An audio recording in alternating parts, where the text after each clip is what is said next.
Banyak gak sih yang tiba-tiba ngasih, aduh Nabi nih hidupnya gini banget nih, duit gitu. Ya sama Nabi biasanya dikasih ke orang lain. Tuh, bayangin tuh. Kan artinya gawat banget gitu kan.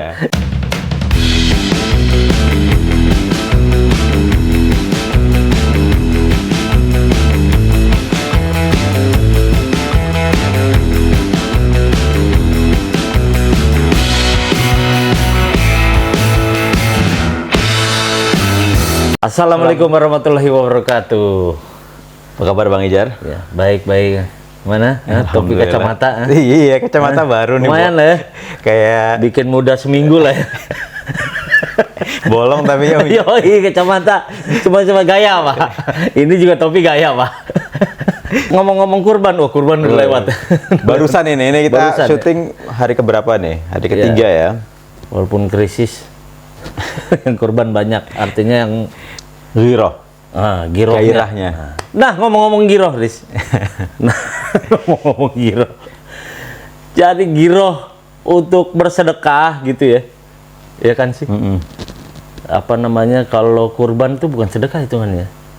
Ya, ada yang sedekah, ada yang ya kurban ada sendiri. Ada sendiri ya. Maksudnya itu kan berbagi kan? Berbagi. Berbagi Betul. kan. Nah, ngomong-ngomong berbagi, Riz. Iya. Biar nyambung ininya. Iya.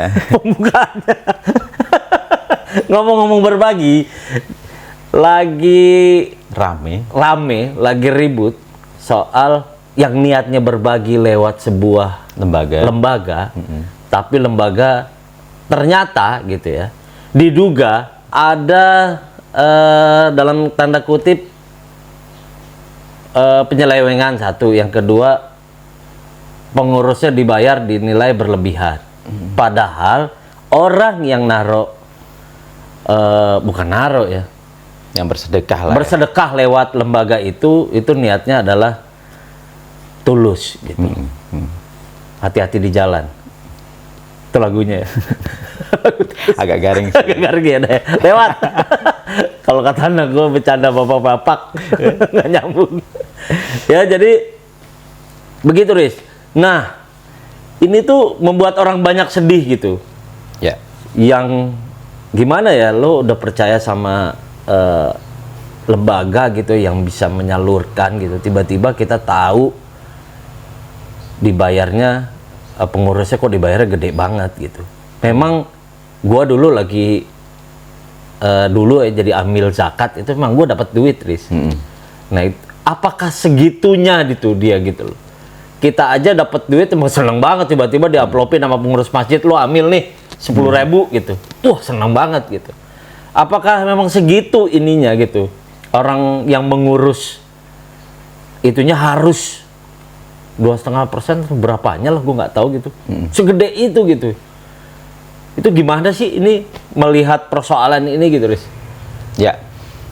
Ya, ini memang benar kata lo tadi, ini disayangkan ya, di tengah orang yang lagi punya gairah untuk bersedekah. Betul. Itu kan kemudian muncul banyak lembaga-lembaga penampung zakat, infak, sodako, kurban juga gitu kan ya. Kemudian tiba-tiba ada yang kayak begini gitu kan ya. Nah, gue mau mungkin ngomong dulu tentang amil dulu ya. Nah, itu, Riz, masuk dari situ dulu. Dari situ ya, dari amil. Amil itu artinya adalah orang yang bekerja. Ya. Jadi orang yang menjalankan. Ini bahasa Arab tentunya kan. Bahasa Arab. Artinya apa? Amil itu pekerja. Orang yang bekerja. Orang yang bekerja. Orang yang artinya arti harfiah dulu ya. Ya, arti harfiah dulu. Jadi orang yang memang bekerja untuk organizer lah.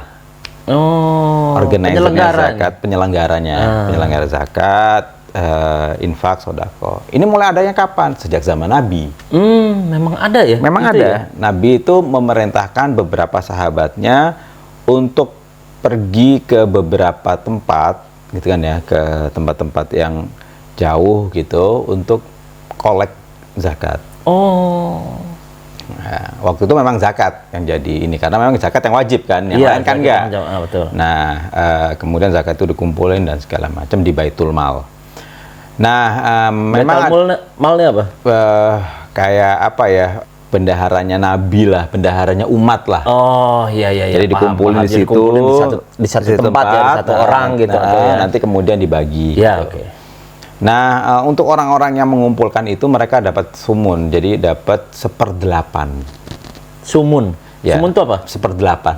Oh, 1/8. 1/8. 1/8 itu kalau misalnya dibahasakan sekarang ya 12,5% ya. 12,5%. Kan setengah itu 50%, 1/4 25%, Iya. 1/8 12,5%. Jadi Jadi angka 12,5% itu diambilnya dari 1/8 itu. Untuk amil. Untuk amil, oke. Untuk amil. Nah, artinya nggak boleh ambil terlebih. Kenapa amil dibolehkan ngambil segitu? Itu memang pertama memang ada ininya ya, ada dalilnya ya. Artinya Nabi membolehkan itu dan memberitakan karena mereka juga perlu biaya. Berangkat ke sana, berangkat ke sini, perlu biaya satu. Lalu kemudian mereka juga habiskan waktunya kan untuk itu.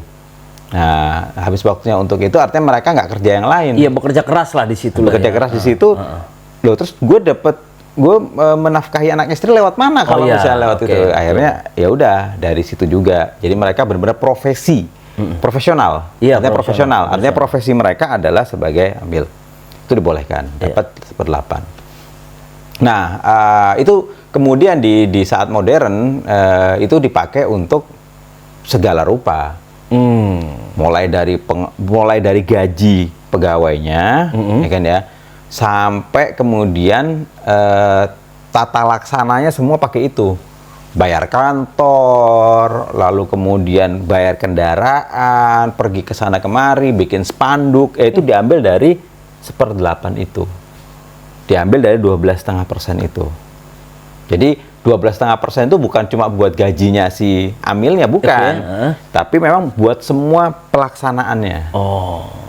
Buat pelaksanaan. Keseluruhan. Nah, itu satu hal. Nah, kalau kita lihat, itu kan udah sejarah dari zaman dulu ya, kemudian dikumpulin dan segala macam. Di beberapa negara Arab, itu justru ada namanya Wazirul Auqaf atau Menteri Wakaf. Memang ngurusin wakaf. Karena wakaf itu banyak banget. Tapi mereka, karena wakaf itu banyak banget. Orang yang mau wakaf tuh banyak di sana. Banyak, karena kan wakaf itu nggak habis kan ya. Oh, iya. Beda sama zakat. Kita pernah itu ya. Wakaf itu nggak habis sehingga tanahnya ada di mana-mana nih, gimana ngurusnya? Ya udah akhirnya ada menteri wakaf. Nah, di Indonesia sendiri kalau kita lihat kan maraknya lembaga amil zakat ini atau amil infak dan sodakoh itu muncul setelah maraknya keislaman. Dulu mungkin cuma ada basis ya, dan ambil zakat yang punya pemerintah ya. Nah, kemudian basis dulu. Tapi untuk yang swasta yang pertama mungkin yang diantara bukan yang pertama mungkin ya, tapi yang besar pertama itu dompet duafa. Dompet duafa, betul. Dompet duafa. Dan dompet duafa itu menjadi rujukan semua lembaga-lembaga amil zakat di Indonesia. Betul. Karena di situ awalnya itu kan sumbangan untuk Bosnia kalau nggak salah ya. Iya. Zaman dulu ya. Dulu tuh. Ya.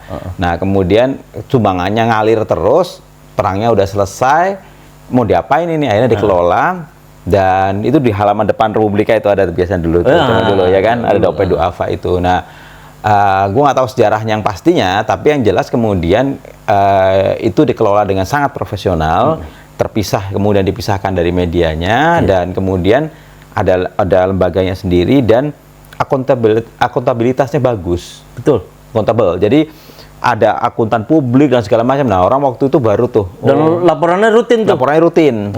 Malah bentuknya di pos gitu. Ya, kalau sekarang mungkin dikirim lewat email ya, PDF ya. Dulu pos tuh rajin banget. Padahal udah berhenti sedekah. Iya, tapi tetap dikirim ya.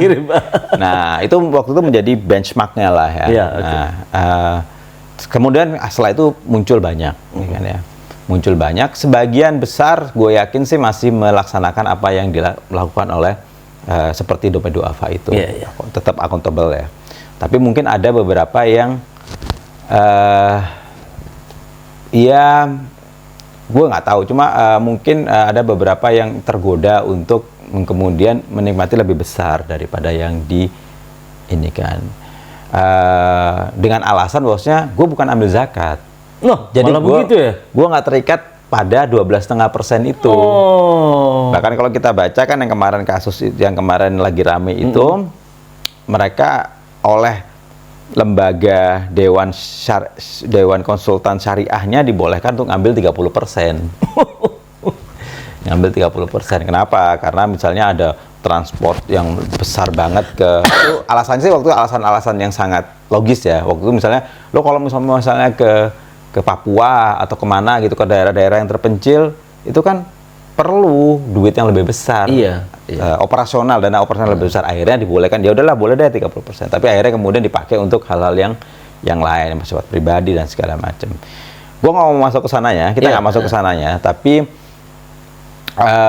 mungkin ini sangat mengecewakan ya kalau memang benar terjadi. Nah, pertanyaannya kemudian adalah boleh nggak sih gitu kan ya? Nggak, kayak kalau misalnya syariah sih itu kan sangat tergantung pada tafsir ya. Boleh atau enggak gitu kan ya. Nah, tapi kemudian kan kita akhirnya memilih sendiri kan ya. Kita kan memilih sendiri, kita bukan sebagai pelaku, tapi kita kan sebagai orang yang memanfaatkan lembaga-lembaga itu untuk bersedekah, zakat dan segala macam. Terus gimana sikap kita kan? Kan ya? Nah, menurut gue sih yang pertama adalah tentu yang tetap yang punya akuntabilitasnya bagus, yang transparan, yang semua orang bisa lihat duitnya kemana sih dan segala macam. Tapi salah satu yang menjadi gue catatan dari kasus yang kemarin itu adalah misalnya mereka mengeluarkan dana operasional terlalu besar untuk membuat satu penggalangan dana. Nah, menurut gue sih yang kayak gini, praktek-praktek kayak gini ya enggak lah ya. Kayak misalnya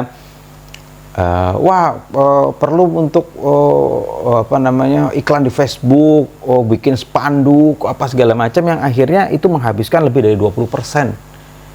Jadi kalau misalnya lo galang dana dapat 1 miliar, 200 juta itu habis buat gitu-gituannya. Menurut gue sih itu udah berlebihan. Ya kan ya. Boleh sih gitu kan ya. Kan namanya juga usaha gitu kan ya. Tapi kayaknya berlebihan deh kalau misalnya sampai lo bayar iklan di Facebook, iklan di sosmed segitu gedenya dan segala macam. Nah, menurut gue sih mendingan ke lembaga-lembaga yang memang fokusnya kepada penggalangan dengan cara organik. Itu menurut gue, bukan salah, ini bukan salah bener ya. Lo bisa berpendapat beda, Jar. Kalau gue masih kurang srek, Chris. Sama yang kayak gitu kan?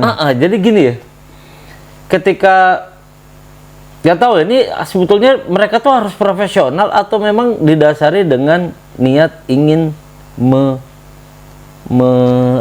mencurahkan hidupnya kayak gini, Riz.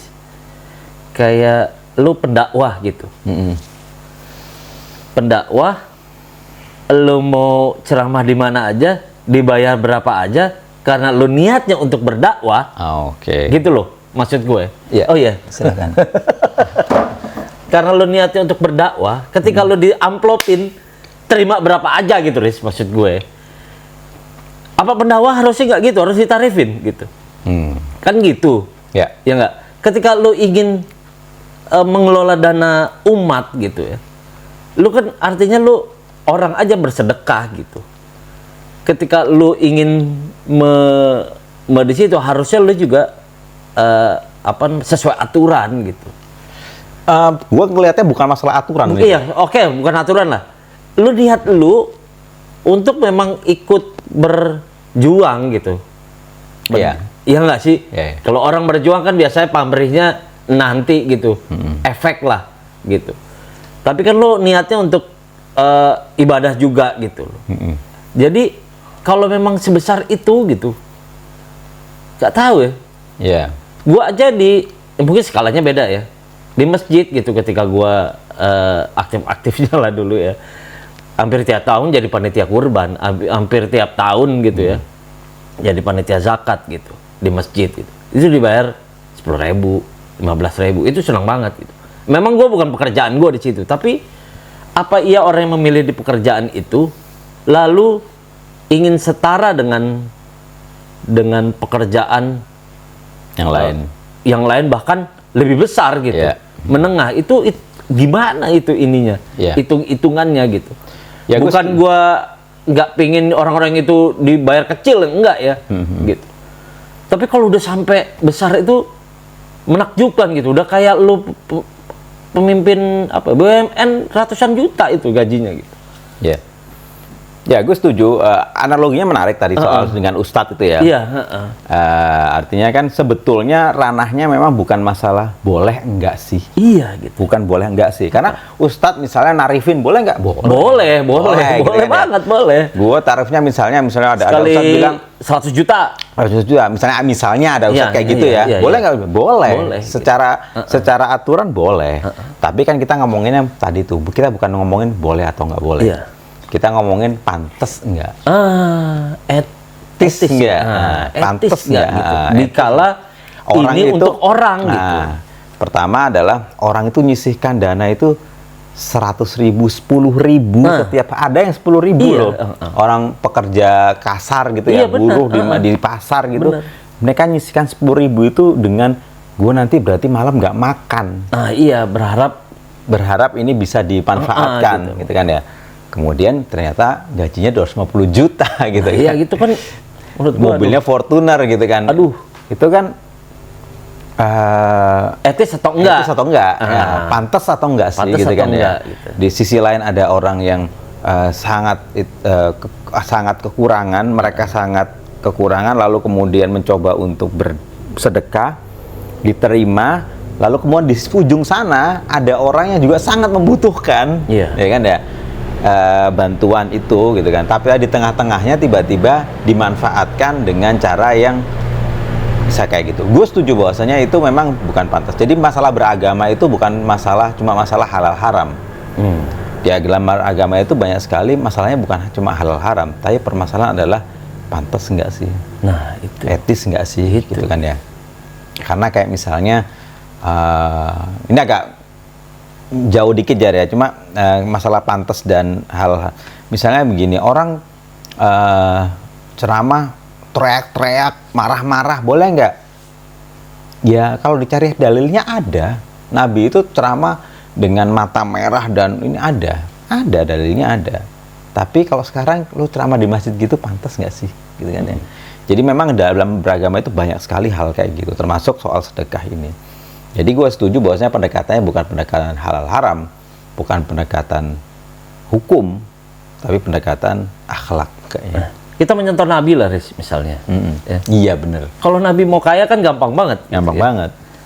Tapi kan dia berangkatnya bukan karena materi harusnya ya. Sekali lagi gue bukan mau merendahkan orang-orang yang bekerja, bukan merendahkan ya. Bukannya gue nggak terima sama orang-orang yang bekerja di sebuah lembaga gitu ya, lembaga apa namanya, seperti itu. Tapi kalau dia sepantasnya gitu, ya, sepantasnya menerima gitu, dicukupkan di situ saja gitu. Harusnya nggak harus yang begitu ngelihat laporannya, waduh. Terus aliran dananya juga bukan, gue yakin orang kasih sedekah di situ, alirannya pasti untuk orang-orang miskin, orang-orang, bukan sebuah ada yang disinyalir sebuah dikasih ke sebuah gerakan gitu. Kan itu lebih loh, orang gua ngasihnya untuk harusnya orang-orang miskin gitu kan. Kenapa kok jadi ke situ lari aliran dananya? Jadi sangat disayangkan banget gitu. Kalau Nabi menurut lo gimana menyikapi apa namanya, bahwa dia berjuang tuh kayak apa gitu? Nabi selalu membedakan duit sumbangan. Nah, ini kan sumbangan untuk yang sedekah mana, yang untuk misalnya penggalangan dana untuk membela negara mana. Jadi nanti ketika misalnya mau ada serangan gitu ya dari luar gitu, Nabi buka donasi memang. Ini mau ada gini, siapa mau sumbang? Dan duitnya memang dimanfaatkan untuk itu. Beda kalau misalnya zakat, kemudian sedekah-sedekah yang lain masuk Baitul Mal yang memang untuk orang-orang miskin, ya dimanfaatkan. Banyak nggak sih yang tiba-tiba ngasih, aduh Nabi nih hidupnya gini banget nih, duit gitu. Ya sama Nabi biasanya dikasih ke orang lain. Tuh bayangin tuh, kan artinya gawat banget gitu kan. Ya kalau mau nyontoh semangat itu kan artinya melayani kan itu kan. Kalau kita lihat dalam sirah Nabi itu tidurnya itu di pelepah kurma. Jadi bangun tidur itu sininya Nyeplak. Nyeplak. Dia itu jahit sendiri sendalnya. Lalu kemudian sering banget bangun pagi, kemudian nanya ke istrinya ada makanan enggak? Nggak ada makanan. Jadi hal-hal kayak gitu itu ya banyak banget kesederhanaan Nabi. Kalau menyambung tadi, artinya kan mengaplikasikan semangatnya Nabi gitu kali ya. Ketika lu bekerja gitu untuk umat gitu. Artinya dicukupkan buat dia aja gitu. Cukup gitu loh, bukan berlebihan. Ya. Artinya kan gitu ya. Mestinya gitu. Cukupnya Nabi kan ya kita nggak, yang kita ambil semangatnya lah, karena kalau hidup seperti Nabi luar biasa. Iya, nggak bisa. Ya artinya kan semangatnya aja kan. Semangatnya, betul. Semangat mencukupkan diri itu loh. Iya, mencukupkan diri, dia bisa membiayai hidupnya, bisa membiayai keluarganya, gitu. Keluarganya hidup dengan layak, bisa sekolah anak-anaknya. Gua rasa itu cukup ya. Artinya bukan, maksudnya begini, ada profesi-profesi yang memang terlepas dari agama. Iya. Ya kan ya.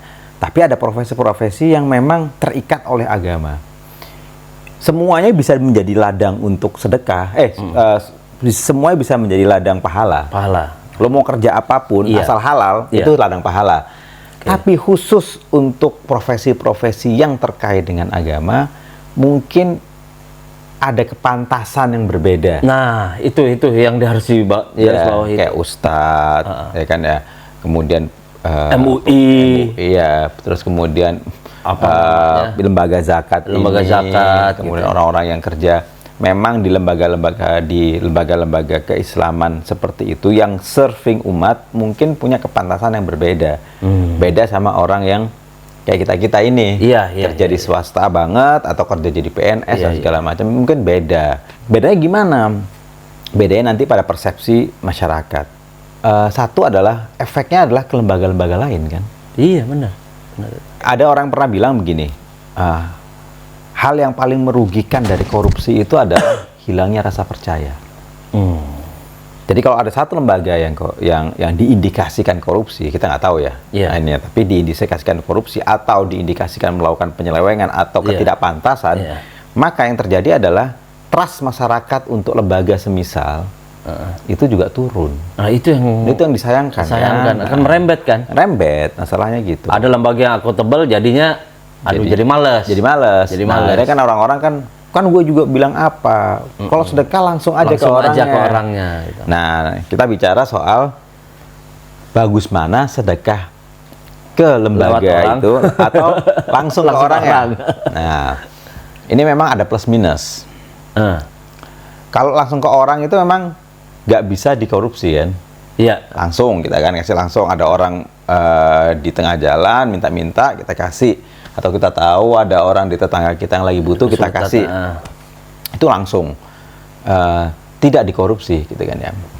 Nah, tapi kemudian ada kelemahannya, yaitu adalah jangkauan kita nggak luas.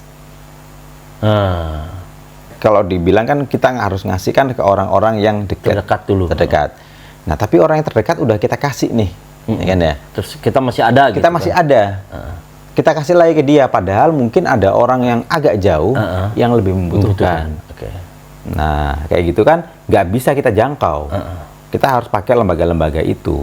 Nah, sehingga menurut gue sih harus mix ya. Untuk orang-orang yang dekat kita mungkin bisa kasih langsung. Tapi untuk kalau misalnya kita punya kelebihan, mungkin kita bisa sumbangin ke lembaga-lembaga yang bagus ya, yang mereka mungkin jangkauannya lebih jauh pertama. Kemudian ada lembaga-lembaga kan yang survei dulu. Iya, betul. Survei dulu. Jadi ada orang miskin, dia itu di mana nih? Di mana gitu kan? Bener nggak dia miskin gitu kan ya? Atau kemudian kebutuhannya dia apa sih? Dia miskin kenapa? Dia nggak punya modal kah? Memang atau dia nggak terlilit hutang atau apa? Jadi dia cari solusi yang sesuai dengan problemnya. Ada lembaga-lembaga yang kayak gitu. Nah, gue cenderung untuk yang ke lembaga-lembaga seperti itu ya kita mendingan nyumbang ke situ gitu. Setelah kita lihat sekeliling kita udah bener ya. Iya, betul. Nah, itu terus kemudian yang lain adalah ada lembaga-lembaga yang juga mengelola dalam artian duitnya nggak berhenti, Jar. Kalau kita kan kalau punya duit 50.000 kita kasih ke orang 50.000. Iya. Nah mereka nggak, oke ada duit 50.000 gua puter dulu.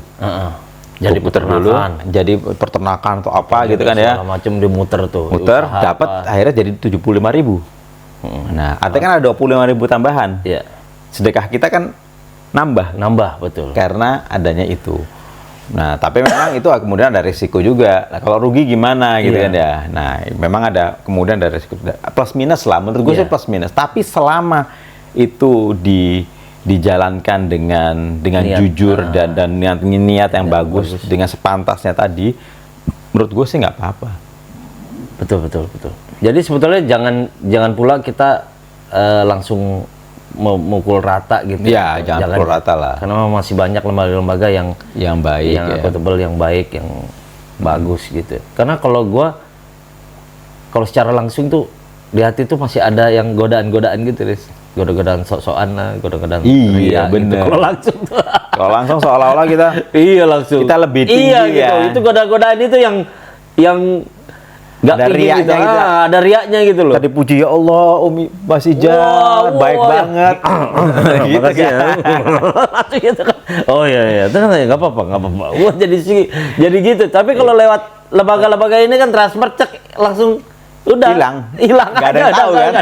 Dan nggak ada yang tahu, dan kita juga kayak transfer Iya. siapa aja gitu kan. Iya, udah lupa kita ya. Sementara kalau ngasih ketemu tiap hari kan kesannya wah lu udah gue tolong loh. Iya, Gua benar. tolong. Kayak gitu ininya. Iya, benar. Jadi tetap itu dibutuhkan. Menurut gua dibutuhkan. Jadi tetaplah kita percaya dengan beberapa lembaga yang masih semangat gitu ya untuk mengelola sedekah-sedekah kita lah. Jadi jangan pukul rata. Mungkin lebih cermat lagi memilih gitu ya.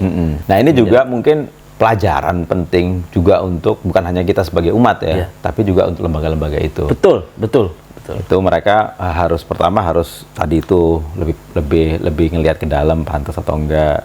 Dalam meladeni umat juga mungkin lebih pantas lah kayak gini ya. Gue bukannya nggak ini, cuma sering banget.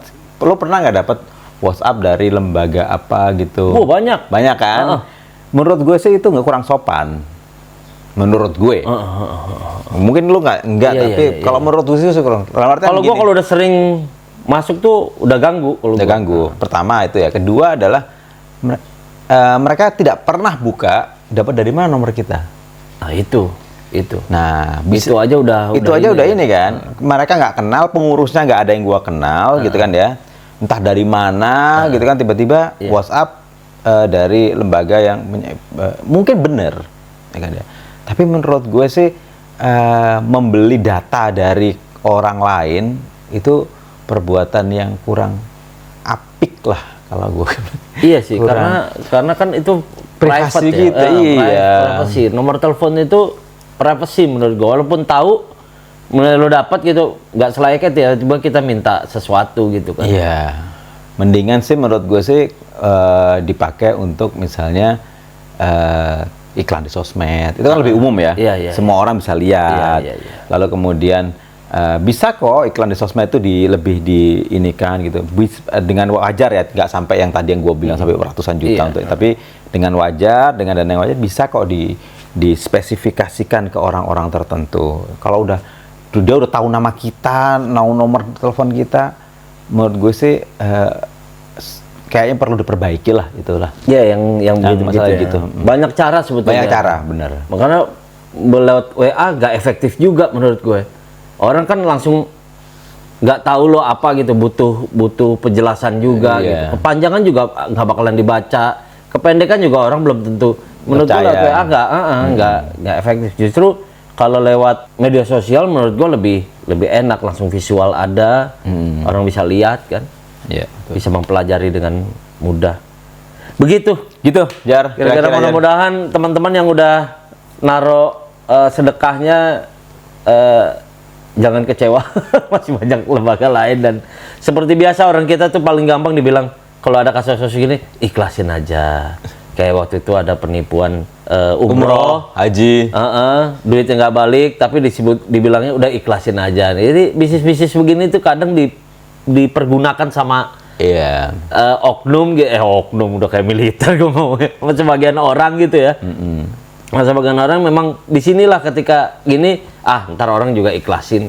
Ya. Nah, itulah yang bukannya iya, menurut gue sih jangan diikhlasin. Orang itu gak halal kalau diikhlasin, Iya, nggak bisa. nggak bisa. Jadi memang Bukannya kita nggak ini ya, menurut gue sih bukan gini. Bukan gue mengencourage orang untuk supaya nggak ikhlas. ikhlas, bukan. Tapi begini, jangan dilupakan. Ikhlasin boleh, sorry, mungkin gue ralat ya. Tapi gini, ikhlasin boleh, Jangan dipotong nih ntar ya. Iya kan ya? Dipotong. Jadi diikhlaskan, tapi jangan dilupakan. Nah, iya. Jadi kenapa jangan dilupakan? Karena begini, supaya ada efek jerak pada orang-orang kayak gini. Dan efek ke kitanya juga lebih hati-hati gitu kan ya. Hati-hati.